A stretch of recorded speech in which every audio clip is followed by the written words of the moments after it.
नमस्कार, स्वागत है आपका मनी मंत्र के एक और विशेष अंक में। आपके साथ मैं हूं गौरव श्रीवास्तव। मनी मंत्र के आज की इस कड़ी में हम बात करेंगे सुरक्षित निवेश के साथ अट्रैक्टिव रिटर्न की, जिससे आपको फायदा हो। बैंक की तमाम ऐसी स्कीम्स हैं जिसमें आप इन्वेस्ट करके अच्छा रिटर्न पा सकते हैं। जी हाँ, दरअसल कई लोग निवेश में अपने पैसे की सुरक्षा पर ज्यादा फोकस करते हैं, ज्यादा रिटर्न उनकी प्राथमिकता नहीं होती। दरअसल वे स्टॉक मार्केट्स में निवेश से जुड़े रिस्क उठाने को तैयार नहीं होते। उन्हें लगता है कि अगर उन्हें इन्फ्लेशन रेट से ज्यादा रिटर्न मिल जाए तो उन्हें दिक्कत नहीं है। ऐसे लोगों के लिए सरकार की कुछ स्मॉल सेविंग स्कीम्स मार्केट में हैं और साथ ही वे इसके अलावा बैंकों के एफडी और आरडी में भी निवेश कर सकते हैं। तो ऐसे में क्या है ये स्मॉल सेविंग्स स्कीम, कैसे आप इसमें इन्वेस्ट करके अपने निवेश को सुरक्षित रखने के साथ साथ अच्छा रिटर्न भी पा सकते हैं, इन तमाम सवालों का हमारे साथ जुड़ रहे एक्सपर्ट जवाब देंगे। तो अगर आपके मन में भी कोई सवाल है या आप इन्वेस्ट से जुड़ी छोटी बड़ी बातों को जानना चाहते हैं तो उठाइए फोन और पूछिए एक्सपर्ट से अपने मन के सवाल। नंबर है 011-233-87031 और 230-97670। तो आप इस पर कॉल कर सकते हैं और आप हमसे जान सकते हैं, एक्सपर्ट से भी पूछ सकते हैं कि किस तरह से जो लॉन्ग टर्म इन्वेस्टमेंट है उसमें आप क्या कुछ कर सकते हैं, कहां पर आपको इन्वेस्ट करना चाहिए और कैसे इन्वेस्ट करने से जो तमाम आने वाले समय में आपको जो अच्छा रिटर्न मिलेगा वो कैसे है, और इसकी जो बारीकियां हैं, क्या क्या इसकी तमाम बड़ी बातें हैं, वो भी हम आपके साथ यहां पर साझा करेंगे। तो आइए अब आपको बताते हैं कि कौन कौन सी ऐसी स्कीम है जिनमें आप निवेश कर सकते हैं और बेहतर रिटर्न पाने के साथ साथ अपने पैसों को सुरक्षित भी रख सकते हैं। सबसे पहले अगर हम बात करें तो बात करते हैं फिक्स डिपॉजिट की। जी हाँ, यानी कि एफडी की। एफडी में आप निवेश कर सकते हैं और इसे सबसे पुराने और भरोसेमंद निवेशों में से एक माना जाता है। निवेश से पहले निवेशकों को पता होता है कि अपने पैसों पर कितना इंटरेस्ट मिलेगा और इससे इन्हें इन्वेस्ट करने में मदद भी मिलती है। साथ ही 5 लाख रुपए तक के निवेश का इंश्योरेंस भी होता है, जिससे आपका पैसा पूरी तरह से सुरक्षित भी रहता है, यानी कि बैंक के डूबने या अन्य समस्याओं में काफी हद तक आपका निवेश किया हुआ पैसा सुरक्षित होता है। इसके बाद अगर हम पीपीएफ की बात करें तो यानी कि पब्लिक प्रोविडेंट फंड की अगर हम बात करें तो वहां पर आपके लिए कई सारे ऑप्शंस हैं और ये आपके लिए बहुत अच्छा ऑप्शन हो सकता है। आप इसमें भी निवेश कर सकते हैं। पब्लिक प्रोविडेंट फंड सरकार की लघु बचत योजनाओं में से एक है जिसका आपको फायदा होगा। पीपीएफ सरकार की लोकप्रिय स्कीम है और इसे लोग काफी पसंद भी करते हैं। इसकी वजह यह भी है कि इसमें आकर्षक इंटरेस्ट रेट तो मिलता ही है और लोगों को भी इससे सीधा फायदा भी मिलता है। सरकार भी समय समय पर इसकी समीक्षा करती है और वर्तमान में इंटरेस्ट रेट जो है वो अभी 7.1% है और लंबी अवधि के निवेश के लिए यह बहुत अच्छी स्कीम है और साथ ही निवेश पर टैक्स बेनिफिट भी इसमें मिलता है। इसके अलावा अगर हम बात करें तो बैंक रिकरिंग डिपॉजिट स्कीम भी काफी अच्छी स्कीम मानी जाती है, जिसके बारे में हम आपको बता रहे हैं। आप यहां पर इन्वेस्ट कर सकते हैं। हर महीने कुछ पैसे निवेश करने वालों के लिए यह बहुत अच्छा ऑप्शन भी या अच्छा विकल्प भी इसे समझा जाता है। इसमें सेविंग्स अकाउंट के मुकाबले ज्यादा इंटरेस्ट भी मिलता है। साथ ही लंबी अवधि के निवेश करने वालों को अच्छा रिटर्न भी इसमें दिया जाता है। इसका मतलब यह है कि अगर आपको बच्चों की उच्च शिक्षा, शादी या भविष्य की किसी योजना के लिए निवेश करना है तो यह एक फायदेमंद निवेश आपके लिए साबित हो सकता है। और तो और हर महीने न्यूनतम निवेश की भी इसमें कोई सीमा भी नहीं है। व्यक्ति अपनी क्षमता के अनुसार इसमें निवेश कर सकता है। और अगली स्कीम की अगर हम बात करें तो वो है post office national savings monthly income scheme. आप इस स्कीम में भी निवेश कर सकते हैं और इससे आपको एक रेगुलर इनकम भी मिलती रहेगी। आपके लिए बहुत फायदे का सौदा हो सकता है। यह आपके लिए किफायती भी होगा, लेकिन इसमें निवेशक को न्यूनतम निवेश करना जरूरी होता है। वर्तमान में इंटरेस्ट रेट इसमें 7.4% है और रेगुलर इनकम चाहने वालों के लिए यह एक अच्छी स्कीम साबित होती है। साथ ही निवेशकों के लिए सुरक्षित और लाभकारी भी होती है। और साथ ही इसके अलावा और स्कीम्स के बारे में आपको और भी बताते हैं। तो और इस बीच आपको बता दें कि आइए आपको लिए चलते हैं, आपको बता दें रक्षा मंत्री राजनाथ सिंह इस वक्त शस्त्र पूजन कर रहे हैं। सीधे वहां का रुख करते हैं।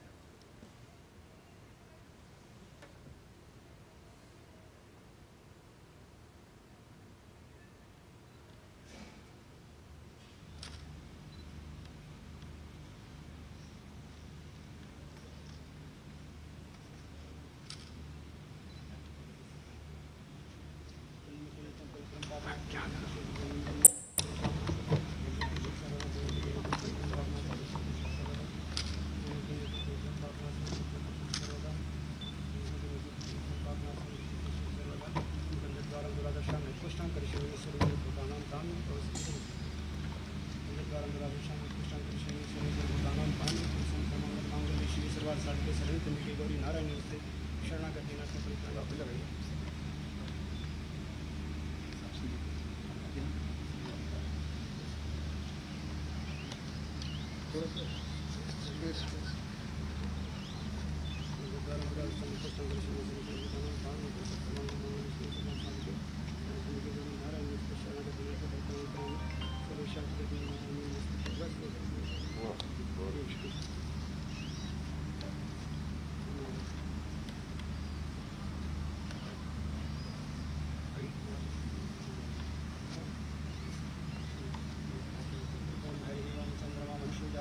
स्वर्गो जायता स्वर्गाद वाय सप्तान संख्या जायता श्री शक्ति लक्ष्मी संख्या मंगला के पास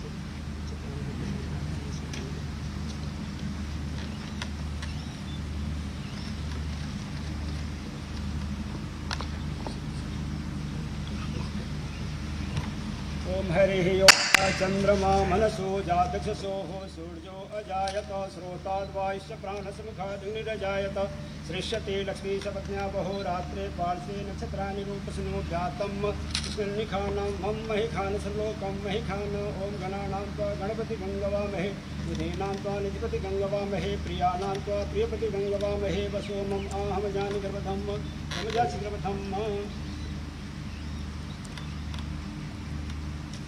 चंद्रमा मनसो जातक्षसो सूर्यो अजायत स्रोताद्वायुश्च प्राणसमुखादग्निरजायत सृष्यते लक्ष्मी सपत्न्या बहो रात्रे पार्श्वे नक्षत्राणि रूपसनो जातं स्मृणिखानं मम महिखान सर्वलोकं महिखान गंधद्वारां दुरादर्शं पुष्टांकुरिशनि ईश्वरं सर्वभूतानां तामेव सर्वमंगलमांगल्ये शिवे सर्वार्थसाधिके शरण्ये त्र्यंबके गौरी नारायणी नमोस्तुते शरणागति नाथ परित्राणी परायणे सर्वेश्वरी इसको पूजा करने आते गंधद्वारां दुरादर्शं पुष्टांकुरिशनि ईश्वरं सर्वभूतानां तामेव सर्वमंगलमांगल्ये शिवे सर्वार्थसाधिके शरण्ये त्र्यंबके गौरी नारायणी नमोस्तुते शरणागति नाथ परित्राणी परायणे सर्वेश्वरी नारायणी नमोस्तुते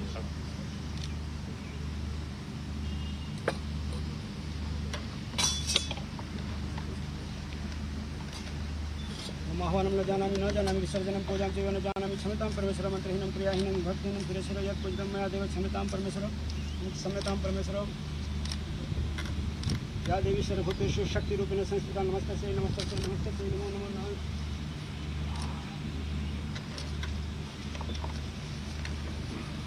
बोलो बजरंगबली की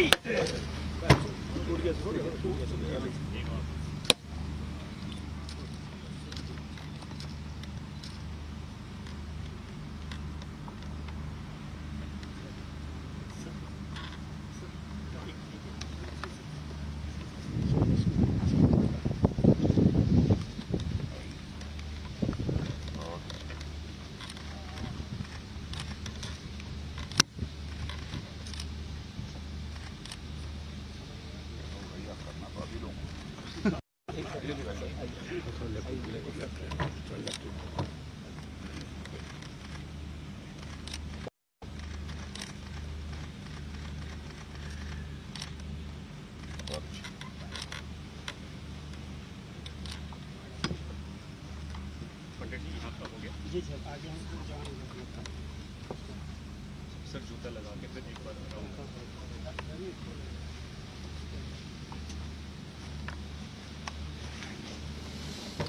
तो रक्षा मंत्री राजनाथ सिंह को आप देख रहे थे। दार्जिलिंग से ये तस्वीरें हम आपके साथ साझा कर रहे थे। आपको बता दें कि आज विजयदशमी का ये जो पर्व है इसमें वो शस्त्र पूजन यहाँ पर कर रहे थे और साफ तौर पर यहाँ पर हमने देखा कि जिस तरह से भारत का जो शौर्य है, जो पराक्रम है, उसके लिए भारतवासियों के लिए कितना महत्वपूर्ण ये हो जाता है, ये अवसर हो जाता है। क्योंकि साफ तौर पर जिस तरह से उनकी जो रक्षा करने के लिए जो शस्त्र हैं उनको किस तरह से अब यहाँ पर उनका पूजन किया गया, वो रक्षा मंत्री राजनाथ सिंह ने किया। और साथ ही साथ आपको ये भी बता दें कि जनरल उपेंद्र द्विवेदी भी यहाँ पर उनके साथ मौजूद रहे।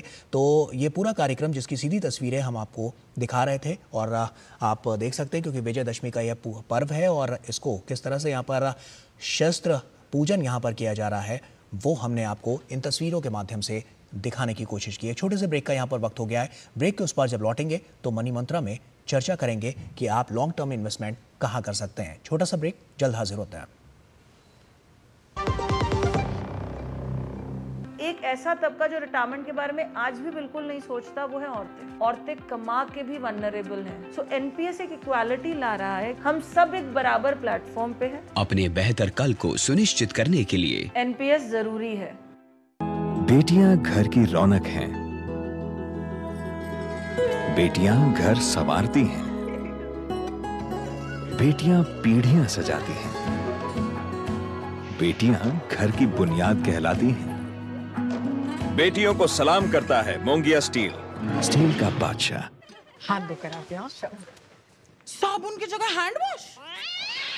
मोहन का प्रमोशन हो गया क्या? सैवलॉन हैंड वॉश तो हमारा रोज का है। सिर्फ 10 रुपए में 200 ml हैंड वॉश बनाओ। Savlon powder to gel hand wash, germ से बचाए, शान बढ़ाए। It's another 6. रिचार्ज, जल्दी रिचार्ज करा। ये क्या किया? मैच तो गया। पेमेंट कैसे करेंगे? टोकनाइज कार्ड से। टोकन? हाँ, ऑनलाइन पेमेंट के लिए आरबीआई लाए हैं टोकनाइजेशन। एक बार कार्ड डिटेल्स, ओटीपी, सीवीवी डालकर टोकन जनरेट कीजिए। कार्ड भी सुरक्षित और बार बार डिटेल्स भरने की नो झंझट। वही सुविधा, अधिक सुरक्षा। ऑलराउंडर वो की मैं। आरबीआई कहता है कि जानकार बनिए, सतर्क रहिए। बात जब पीढ़ियों के लिए बनने वाले घर की हो तो जिम्मेदारी बड़ी हो जाती है। गैलेंट समझता है ये जिम्मेदारी। अब डबल एम रिब्स के साथ गैलेंट एडवांस टीएमटी रीबार, निर्माण का रियल हीरो। MDH की देगी मिर्च, देगी मिर्च का तड़का, अंग अंग फड़का। MDH की देगी मिर्च। ब्रेक के बाद एक बार फिर से आप सभी का स्वागत है। ब्रेक पर जाने से पहले हम आपको बता रहे थे कि किस तरह से आप लॉन्ग टर्म इन्वेस्टमेंट के लिए एक सुरक्षित और एक अच्छा इन्वेस्ट कर सकते हैं जो आने वाले समय में आपको एक बेहतर रिटर्न भी देगा। और इसी पर हमारे साथ बहुत ही खास मेहमान भी हमारे साथ जुड़ रहे हैं जो आपको बताएंगे कि कहां आप इन्वेस्ट कर सकते हैं। हमारे साथ धीरेन्द्र कुमार जी जुड़ रहे हैं जो कि सीईओ हैं वैल्यू रिसर्च के। सर बहुत स्वागत आपका। धीरेन्द्र जी, सबसे पहला सवाल तो मेरा यही है, लॉन्ग टर्म इन्वेस्टमेंट को लेकर लोग सोचते हैं तो कई बार ऐसा होता है लोगों के मन में ये बात रहती है कि वो शॉर्ट टर्म में कोई लॉस ना उनको मिले और वो एक सिक्योर मतलब हम देख सकते हैं इन्वेस्टमेंट की तरफ भी उनका सीधा रुख होता है। तो ऐसे में क्या उनके लिए सबसे बेहतर विकल्प के तौर पर आप देखते हैं? निवेशकों के लिए लंबे समय के लिए निवेश तो इक्विटी जरूरी है, लेकिन शुरुआती निवेशक के लिए जब आप अपना निवेश शुरू करते हैं तो ये जो इक्विटी का जो उतार चढ़ाव है उससे अधिकतर लोग परिचित नहीं है, उससे अधिकतर लोगों को घबराहट होती है। तो आपका शुरुआती निवेश हमेशा ही फिक्स्ड इनकम में होना चाहिए। ऐसा पैसा जो कि आपका इमरजेंसी फंड हो, ऐसा पैसा जिसकी ज़रूरत आपको कभी भी पड़ सकती है, वो पैसा आपका फिक्स्ड इनकम में होना चाहिए। और उसके लिए आपके पास ये ढेर सारे विकल्प है, चाहे वो बैंक का सेविंग्स अकाउंट हो, चाहे वो बैंक का रिकरिंग डिपॉजिट हो, या छोटी बचत योजना जैसा आप बता रहे थे कि पब्लिक प्रोविडेंट फंड जी, पहला सालाना 1.5 लाख रुपया अगर आपका उसमें जाता है जो अधिकतम निवेश हो सकता है, तो उससे ज़्यादा सुरक्षित भारत में कोई और निवेश नहीं है। निश्चित तौर पर धीरेन्द्र जी, और साफ तौर पर जो हम RBI floating rate savings bonds की जब हम बात करते हैं, हम देखते हैं इसमें सबसे ज़्यादा रिटर्न मिलता हुआ नजर आता है। तो किस तरह से इस स्कीम के जरिए जो लोग हैं उनको ज़्यादा मुनाफा मिल पाए, और क्योंकि इसको सुरक्षित भी काफ़ी माना जाता है तो लोगों के लिए कह सकते हैं कि ये कुछ ज़्यादा ही वैल्यू एडिड करता है यहाँ पर। बिल्कुल, ये बहुत ही मीनिंगफुल। आज के दिन बहुत सारे भारत में निवेशक हैं जिनको लंबे समय का निवेश करना है और वो इक्विटी से परिचित नहीं है, वो इक्विटी से परिचित नहीं है और उनकी निर्भरता इस निवेश पे होगी। और उन लोगों के लिए अगर कोई भरोसेमंद अगर कोई निवेश है, क्योंकि इससे ज़्यादा सुरक्षित भारत में कोई और निवेश का विकल्प नहीं है। आप भारत सरकार को ये पैसा दे रहे हैं और हम कोई भी फिक्स्ड इनकम इन्वेस्टमेंट करते हैं तो उसमें दो ही चीज़ होती है, एक तो कि वो कितना सुरक्षित है जो सबसे महत्वपूर्ण है, और दूसरा कि आप कितनी समय के लिए आप पैसा लगा रहे हैं, उसका टर्म क्या है। और यहाँ पे सुरक्षा के नज़रिए से अगर देखा जाए और आज के जिस तरह का रिटर्न मिल रहा है वो मुझे लगता है कि इससे बेहतरीन और ज़्यादा सुरक्षित रिटर्न का कुछ नहीं होगा। और जितनी आसानी से अब इसमें निवेश किया जा सकता है, क्योंकि आज लोगों के पास विकल्प है कि वो ऑनलाइन आरबीआई बॉन्ड में सीधे तौर पर निवेश कर सकते हैं। धीरेन्द्र जी, इसके अलावा अगर हम बात करें तो लोगों के पास क्या क्या विकल्प हैं? हम पीएफ की बात करते हैं, हम इसके अलावा भी तमाम ऐसे फंड्स हैं जिनकी बात करते हैं। तो लोग ये भी समझना चाहते हैं कि किस तरह से अपने फ्यूचर को तो वो सिक्योर कर ही सकते हैं, ज़्यादा से ज़्यादा धनराशि देकर वो किस तरह से एक न्यूनतम, जैसे हम बात कर रहे हैं कि एक हमेशा से अपनी जो उनकी जो कमाई है उसका एक जरिया वो उसमें इन्वेस्ट करें और आने वाले समय में उसका बेहतर रिटर्न पाएँ। तो क्या क्या विकल्प उनके पास और यहाँ पर मौजूद रहते हैं? जो छोटी बचत योजना है, खासकर फिक्स्ड इनकम के नज़रिए से अगर देखा जाए, भारत में बहुत सारे निवेशक हैं जिनका बाजार से परिचय नहीं हो पाया है, वो म्यूचुअल फंड के जरिए निवेश नहीं करते हैं, और जब करते भी हैं तो जिस तरह से करते हैं उसमें आमतौर पर उन्हें शुरुआती दौर में ही नुकसान होता है जी। तो मुझे लगता है किसी भी निवेशक के लिए पहला विकल्प होना चाहिए फिक्स्ड इनकम में पैसा लगा करके एक बेसिक फाउंडेशनल निवेश अपनी वित्तीय स्थिति को का फाउंडेशन बिल्ड करना। और उसके लिए आप पोस्ट ऑफिस में रिकरिंग डिपॉजिट कीजिए या किसी बैंक में रिकरिंग डिपॉजिट कीजिए। जब आपके पास 6 महीने 8 महीने ज़रूरत के पैसे की का फाउंडेशन जब बिल्ड हो जाए, उसके बाद आप दूसरे विकल्प देखें। यहाँ पे अगर मैं दूसरा व्यक्ति जिसके लिए फिक्स्ड इनकम ज़रूरी है कि जब आप रिटायर करते हैं आपके पास एक पूंजी आ जाती है और आपको एक ऐसे निवेश की ज़रूरत है जहाँ से मिलने वाले रिटर्न पे आप भरोसा कर सकें, वहाँ पे ये पोस्ट ऑफिस का मंथली इनकम प्लान या सीनियर सिटीजन सेविंग स्कीम, इनमें लगाया हुआ पैसा जिस पे कि आपको मिलने वाला रिटर्न अच्छा खासा है, उससे बेहतरीन फिक्स्ड इनकम रिटर्न देने वाला कोई दूसरा विकल्प आज भारत में नहीं है जी। और इससे ज़्यादा सुरक्षित कुछ नहीं है। तो सुरक्षा के नज़रिए से अगर आप निश्चिंता से अपनी कमाई आमदनी अपनी पूंजी पे अगर आमदनी की उम्मीद रखते हैं तो ये आपका पहला स्टॉप होना चाहिए। यहाँ पे केवल एक समस्या है कि आप ढेर सारा पैसा नहीं लगा सकते। यहाँ पे एक अधिकतम सीमा है कि आप कितना पैसा सीनियर सिटीजन सेविंग स्कीम में लगा सकते हैं, या एक दंपति या एक व्यक्ति पोस्ट ऑफिस के MIP में भी अधिकतम उसकी सीमा है, लेकिन वहाँ तक आपको जरूर लगाना चाहिए। दोनों मिलाकर के आप करीब 50 लाख रुपया लगा सकते हैं, जिससे मिलने वाली आमदनी पे आप काफ़ी निर्भर कर सकते पाए। बिल्कुल। धीरेन्द्र जी, जैसे कि अगर कोई फर्स्ट टाइम इन्वेस्टर है, उसको पहली बार पैसा लगाना है और वो इन बातों को लेकर थोड़ा कंफ्यूजन में है कि वो PF की तरफ जाए या RBI के बॉन्ड की तरफ जाए या अन्य जो विकल्प उसके सामने हैं उसकी तरफ जाए, तो फर्स्ट टाइमर जो है, जो यहाँ पर जो इन्वेस्ट करने की कोशिश करेगा आपकी बार, उनके लिए क्या कुछ हो सकता है कि उनके लिए क्या क्या विकल्प हैं? विकल्प तो तमाम है, जैसा कि हमने बताया भी, अपने ग्राफिक्स के जरिए भी दर्शकों को समझाने की कोशिश की, लेकिन उसको कैसे समझ में आएगा कि उसको कहाँ पर इन्वेस्ट करना है? मोटे तौर पे हर एक निवेशक को एक बड़ा चीज समझना चाहिए कि जब भी आप निवेश करते हैं तो या तो आप किसी को उधार दे रहे हैं या आप किसी कारोबार में आप अपनी पूंजी लगा रहे हैं, और जो पूंजी लगाने वाला काम है यहाँ पे उतार चढ़ाव दिखेगा, चाहे आप किसी इक्विटी म्यूचुअल फंड के जरिए आप लगाएं या शेयर्स में सीधा पैसा लगाएं। और जब आप किसी को उधार दे रहे हैं, चाहे आप भारत सरकार को दे रहे हैं, जब भी आप छोटी बचत योजना में पैसा लगाते हैं तो आप सरकार को पैसा उधार दे रहे हैं, इसलिए ये सबसे ज़्यादा सुरक्षित है। अगर सरकार नहीं रही तभी आपकी पैसे के लिए असुरक्षा होती है, जिसकी कि मुझे लगता है कि आज हमारे फ्रेमवर्क में ये नहीं होता है। तो सुरक्षा, रिटर्न और क्या इस पे कोई टैक्स छूट मिलती है, यही तीन यार्डस्टिक है जिस पे आप कोई भी इन्वेस्टमेंट को इवैल्यूएट करते हैं। और इक्विटी में सुरक्षा, यहाँ पे उतार चढ़ाव है, रिटर्न ज़्यादा मिल सकता है लेकिन रिस्क पे ये आपको कॉम्प्रोमाइज़ करना पड़ सकता है अगर आप लंबे समय के लिए नहीं लगा रहे हैं। तो मेरी सलाह होगी कि शुरुआती निवेशक के लिए पोस्ट ऑफिस का रिकरिंग डिपॉजिट, बैंक का रिकरिंग डिपॉजिट, ये आपके लिए अनिवार्य है। जब आप 2-3 साल ये कर लें और ये जब हो जाए तब आपको लंबे समय के लिए आपको इक्विटी में पैसा लगाना चाहिए। लेकिन यहाँ के लिए इक्विटी में पैसा लगाने के लिए आपको बारीकी से जानकारी होना चाहिए कि यहाँ उतार चढ़ाव होगा, इससे बचने का आपके पास क्या उपाय है, किस तरह के फंड में पैसा लगाएं और SIP के जरिए ही लगाएं। ये एक तरह से SIP जिसकी बड़ी चर्चा होती है आज के दिन, ये काफ़ी ज़्यादा पॉपुलर हो गई। ये बाजार में लगाने का रिकरिंग डिपॉजिट है, इस तौर पे इसको आपको देखना चाहिए और जिसके जरिए आप अपना काफ़ी रिस्क कम कर पाते हैं। तुलना के तौर पे अगर मैं आपको बताऊं कि अगर कोई व्यक्ति 1.5 लाख रुपया पोस्ट ऑफिस के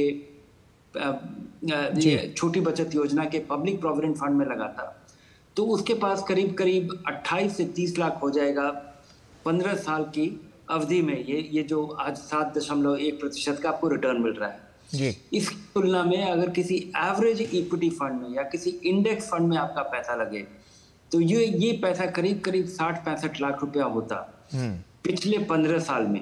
यहाँ ये इसकी कोई गारंटी नहीं है, लेकिन पिछले किसी भी 15 साल में अगर आप देखें तो ये जो रकम है करीब 40 लाख न्यूनतम और 85 लाख रुपए अधिकतम। तो ज़्यादा रिटर्न के लिए आपको इक्विटी में पैसा लगाना चाहिए लंबे समय के लिए, लेकिन आपका फाउंडेशन फिक्स्ड इनकम में होना चाहिए, शुरुआती निवेश या वैसा पैसा जो कि जिसकी ज़रूरत आपको कभी भी पड़ सकती है। बिल्कुल।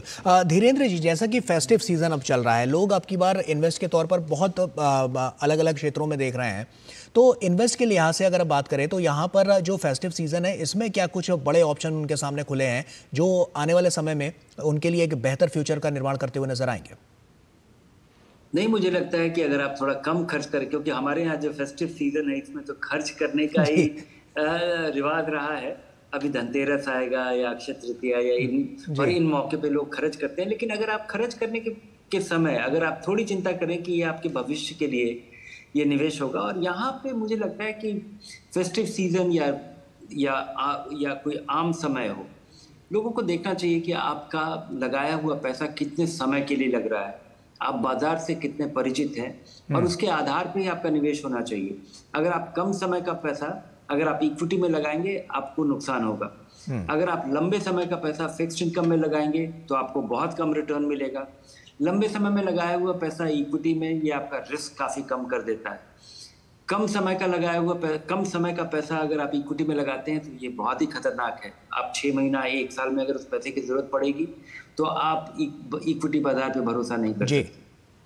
निश्चित तौर पर धीरेन्द्र जी, बहुत बहुत शुक्रिया हमसे जुड़ने के लिए और यहाँ पर तमाम बातचीत करने के लिए और दर्शकों तक ये जानकारियाँ पहुँचाने के लिए आपका बहुत बहुत शुक्रिया। तो साफ तौर पर सुना कि एक्सपर्ट का क्या कुछ कहना है। तो ऐसे में अगर आप भी कोई ऐसा प्लान देखना चाहते हैं या आप भी लॉन्ग टर्म के लिए इन्वेस्टमेंट करने की सोच रहे हैं, तो तमाम जो यहाँ पर प्रणालियाँ हैं वो हमने आपके सामने रखी हैं। इनमें से आप कोई भी यहाँ पर चूज़ कर सकते हैं और अपने बेहतर भविष्य को और ज़्यादा बेहतर बनाने की जो कवायद है उसमें एक मील का पत्थर आगे रखते हुए भी आप नजर आ सकते हैं। तो इन्हीं सब बातों को लेकर ये मनी मंत्रा के इस विशेष अंक में फिलहाल अभी के लिए इतना ही। हमारी पूरी टीम को दीजिए इजाजत। आप बने रहिए डीडी न्यूज़ के साथ। नमस्कार।